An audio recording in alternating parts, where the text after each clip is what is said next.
Ce décor n'existe nulle part ailleurs dans la région et pourtant, le plateau des Mille Étangs, unique et mystérieux, reste largement méconnu. D'où la volonté du département de la Haute-Saône de le mettre tout en haut de l'affiche. Nous voulons aller au-delà des seuils qui ont été franchis. Il y a le parc des ballons, il y a le site Natura 2000. Au-dessus, il y a le label Grand Site. C'est une possibilité, mais je ne sais pas si c'est possible. Et puis il y a l'UNESCO.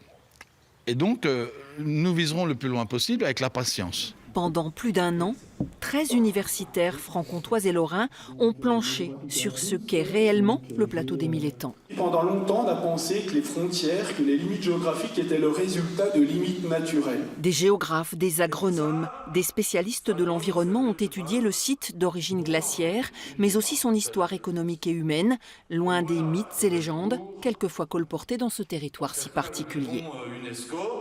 On est là pour apporter une information qui est objective, une information qui est validée scientifiquement, c'est-à-dire qu'elle fait l'objet d'un processus de qualité par lequel on confronte nos hypothèses auprès de nos collègues et on arbitre sur la réalité de ces hypothèses et de ces connaissances pour les porter à connaissance en les publiant.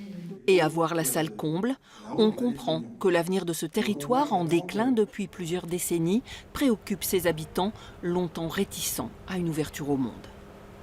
On peut encore trouver des comportements de personnes qui disent voilà, on a toujours fait comme ça, on est bien comme ça, pourquoi changer les choses? Mais de plus en plus quand même, les gens ont bien pris conscience que ce territoire, si on l'aime, si on veut qu'il se développe, il faut qu'on trouve aussi des ressources. Et le tourisme en est une, essentielle, qu'un nouveau label servirait à coup sûr.